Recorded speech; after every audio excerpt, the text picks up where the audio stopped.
अस्सलाम वालेकुम guys, welcome back to my channel today's menu. Guys, अगर आपने मेरा चैनल अभी तक सब्सक्राइब नहीं किया तो प्लीज़ मेरे चैनल को सब्सक्राइब कर दीजिए। गाइस, आज का जो व्लॉग है वो होने जा रहा है एक बहुत ही खूबसूरत जगह के बारे में जिसका नाम है कुरानिक पार्क। ये कुरानिक पार्क जो है दुबई में, अभी इसको कुछ साल हुए हैं बनाए हुए। बहुत ही अच्छी जगह है और मैं भी यहाँ पर आई हूँ देखने के लिए कि ये कैसा दिखता है और इसमें क्या क्या इंटरेस्टिंग चीज़ें हैं। तो गाइस, हम लोग यहाँ से पार्क से जो है वो एंटर हो गए हैं। पार्क के बारे में मैं आपको बताती चलूँ कि बेसिकली ये बहुत ही बड़ा है, ह्यूज है। इसमें दो मेन चीज़ें हैं, एक केव, ठीक है, और दूसरा जो है दैट इज़ ग्लास हाउस। और ग्लास हाउस के अंदर इस पार्क की बेसिकली जो खूबसूरती है वो ये है कि जितनी भी फल, सब्जियां, पौधे, हर किस्म की जिस चीज़ का जो है ना कुरान पार्क में ज़िक्र किया गया है, इस पार्क के अंदर इन्होंने वो ग्रो की हुई हैं, ठीक है। तो आपको हम जो है वो केव की तरफ जा रहे हैं और साथ साथ आप रास्ते में देखिए कि जैसे ये ओनियन का ज़िक्र कुरान पाक में है, यहाँ पर उसके पौधे लगे हुए हैं। उसके अलावा आपको इसी तरीके से बाकी और भी किस्म के पौधे जो हैं वो मेरी वीडियो में नज़र आएंगे। फॉर एग्ज़ाम्पल मक्का की जो सेना है, जिसको सेना लीव्स भी बोलते हैं, उससे टी भी बनती है, वो भी यहाँ पर ग्रो की गई है। पार्क जो है इसमें आपको अच्छा खासा चलना पड़ता है, ये मैं आपको एडवांस में बता रही हूँ। और यहाँ पर जो है ये देखें है ना, ये अब मेरे लिए एक न्यूज़ थी कि मेहंदी जो हम लोग लगाते हैं वो किसी पौधों से बनती है। इसका बारे में मुझे नहीं पता था। सिट्रन ऑर्चर्ड, ये देखिए यहाँ पे इसका पौधा जो है इन्होंने अंदर करके लगाया हुआ है। फिर कॉर्न, इसके बारे में भी कुरान पाक में ज़िक्र है। तो इन्होंने वहाँ पे हर वो सब चीज़ें जो हैं वो ग्रो की हुई हैं जिस चीज़ का ज़िक्र आपको कुरान पाक में मिलेगा। यहाँ पे देखिए क्यूकम्बर का ज़िक्र भी कुरान पाक में किया गया है, ये उसके पौधे इन्होंने यहाँ पर लगाए हुए हैं। और बहुत ही मतलब अच्छा पार्क है, लेकिन मैं आपको पहले बता रही हूँ कि यहाँ पर आपको काफ़ी वॉक करनी पड़ेगी। तो हम लोग भी साथ साथ वॉक कर रहे हैं। और ये देखिए सिद्रा ऑर्चिड, ये अब हम इस पौधे की तरफ आ गए हैं और यहाँ पर देखिए ये भी उगा हुआ है। अब ये देखिए, ये बेसिकली इन लोगों ने केव जो है वो बनाई हुई है, जिस तरह असहाबे कैफ के बारे में कहफ जो है वो जो गार थी उसके बारे में जो है ये उससे रिलेटेड है। इन लोगों ने केव उस तरीके से बनाई हुई है कि जैसे ये उससे रिजेम्बलेंस करती है। बहुत ही खूबसूरत है केव, आप इसके ऊपर भी चढ़ सकते हैं और इसमें एंट्रेंस का जो है वो रास्ता है। तो सीन क्या है कि आप यहाँ से एंटर होते हैं, इसका टिकट लेते हैं, एंटर होते हैं और फिर यहाँ पर आपको इसमें जो है मुख्तलिफ़ अम्बिया के जो मौजज़ात हैं उसके बारे में आपको एक डॉक्यूमेंट्रीज़ दिखाई जाती हैं। तो it's a very very good and informative place. Guys, अब मैं अपनी कमेंट्री यहाँ से बंद कर रही हूँ क्योंकि आप उन्हीं की आवाज़ में उन्हीं की डॉक्यूमेंट्री जो है वो यहाँ पर सुन सकते हैं। तो चलिए, इंट्रोडक्शन जो है वो शुरू हो गया है, तो मैं आपसे इजाज़त लेती हूँ। आपने वीडियो को एंड तक ज़रूर देखना है। मुझे कमेंट सेक्शन में ज़रूर बताना है कि आपको ये पार्ट कैसा लगा। Is the book of Allah Almighty. It was revealed to his last prophet, Muhammad bin Abdullah. It is the eternal miracle. No other prophet had such an everlasting miracle. The miracle of the Holy Quran.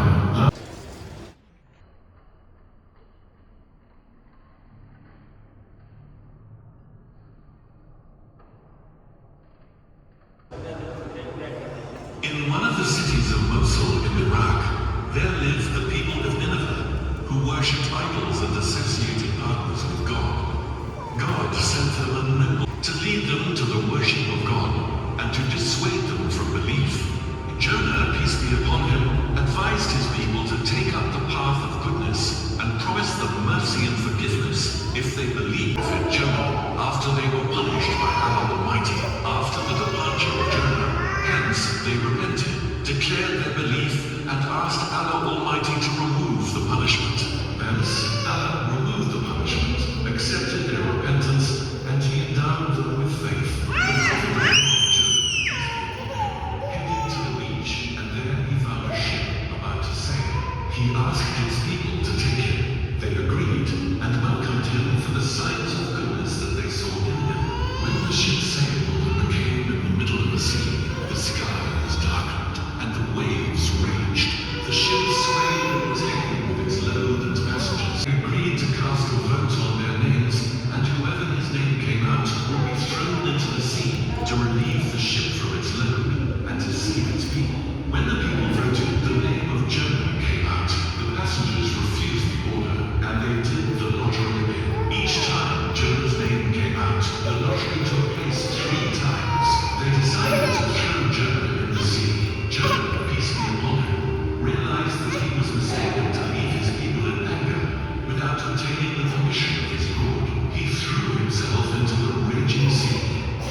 swallowed Jonah, peace be upon him, in one go, taking him into the bottom of the sea as ordered. Jonah, peace be upon him, thought that he was to die, but he found himself alive, unable to see, surrounded by heavy darkness.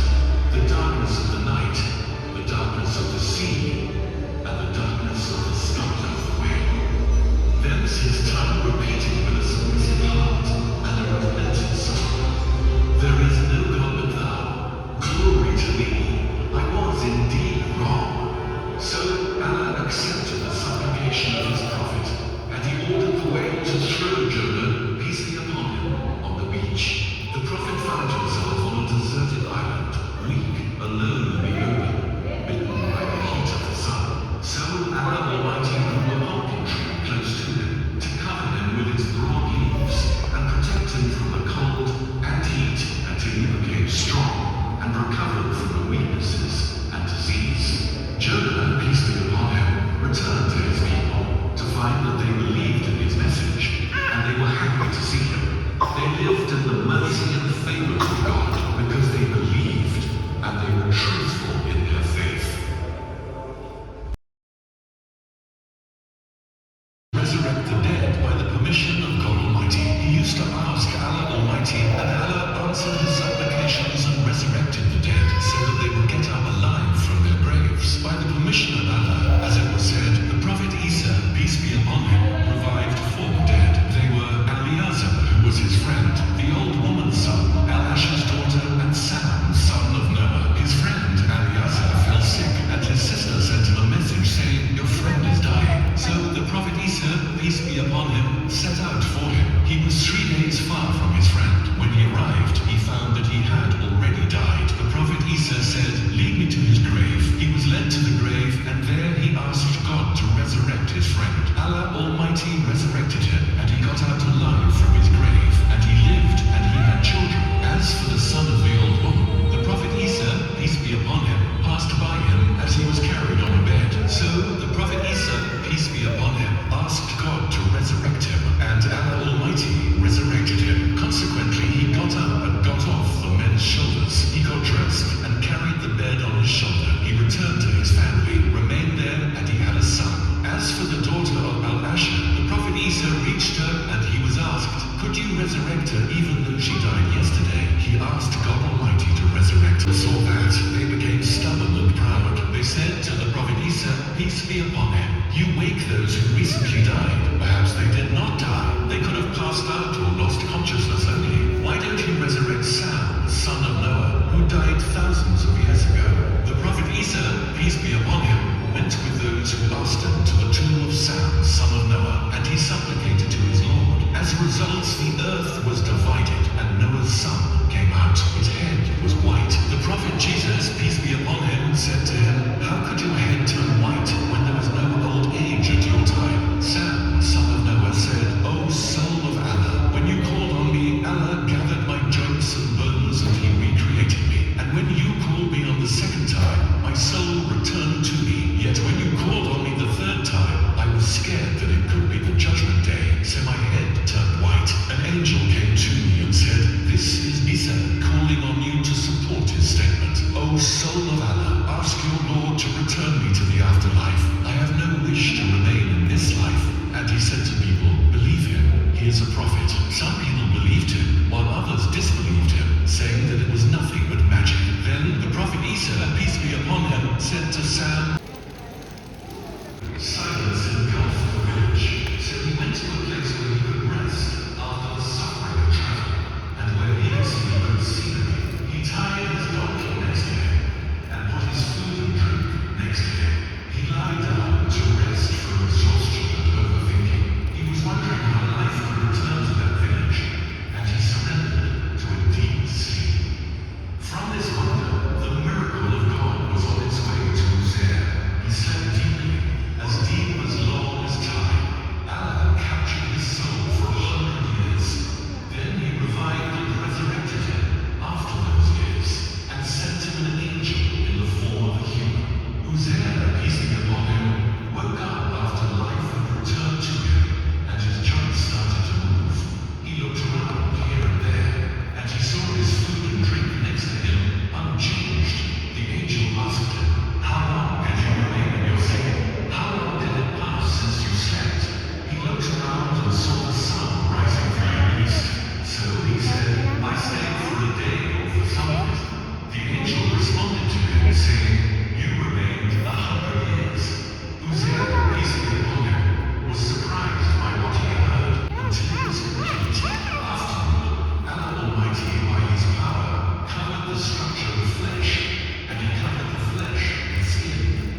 Solomon, peace be upon him, inherited from his father David by the prophet of Allah, King Solomon. King Solomon, in the pompousness of his rule, in a great procession, the like of which people never saw, the great army moved in its power and magnitude, with the sound of the army's feet filling the horizon, until it approached the valley that had a lot of ants. The greatness of Allah Almighty was manifest there, as he supported his prophet with an extraordinary miracle.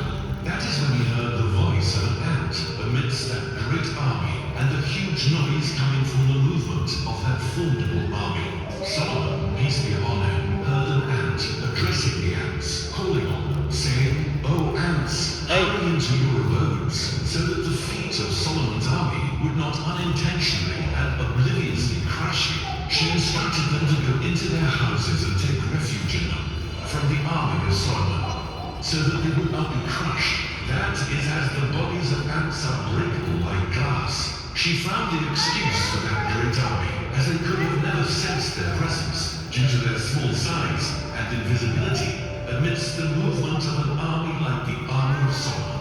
An incredibly tiny ant took the initiative to advise its fellows and warn them of an approaching danger, armed with the spirit of courage, wisdom, and initiative.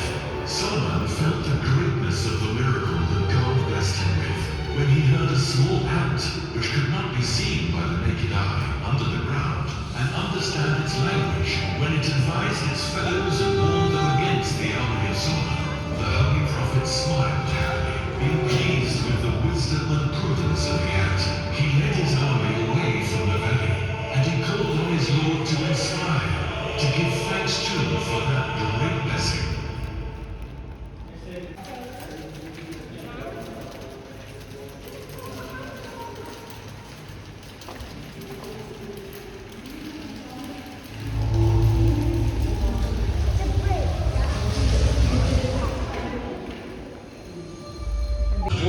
Their wives borrowed from their neighbors' jewelry and gold to adorn themselves at their feast. When night came and darkness set in, it was the time confidently. No, my lord will guide me. The sea bears raging waves was before them. Behind them was the army of the Pharaoh, their enemy, in all their weapons and equipment.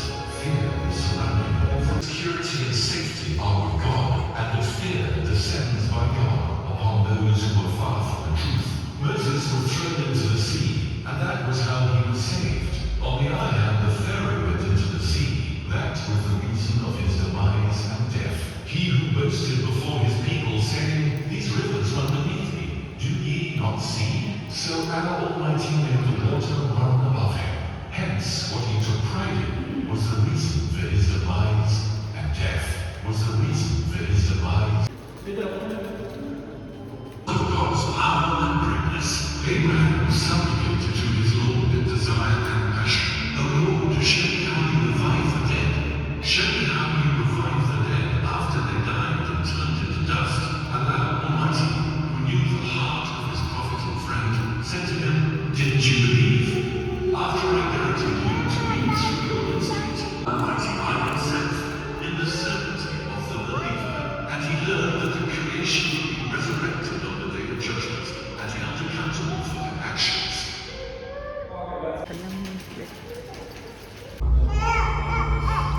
Muhammad, peace be upon him, the last of the prophets, was calling on his people, Quraysh, to follow the path of belief and monotheism.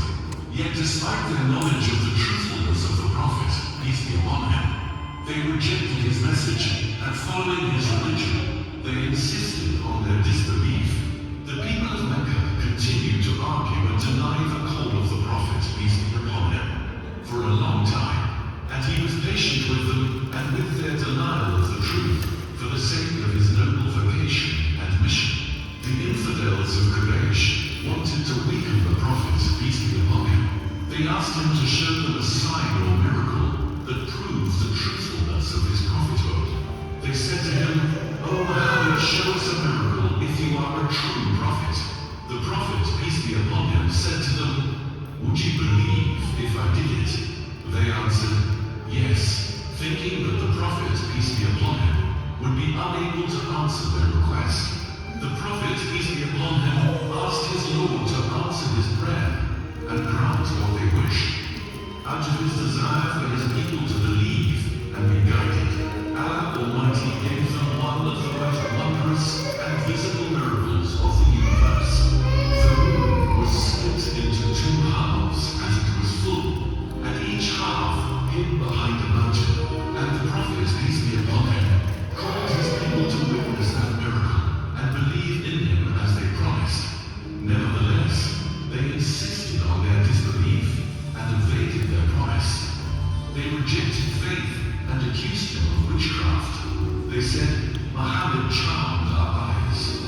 What we have seen is pure magic, but if you have charmed us, you will not charm all the people. Let us see what the travelers say. The travelers came and declared that they had seen the splitting of the moon clear to every seeing eye, and that they were greatly scared. Yet most of the people of Quraysh remained in their disbelief and stubbornness, and said, Muhammad has charmed people. This is a permanent and continuous magic. Thus, the people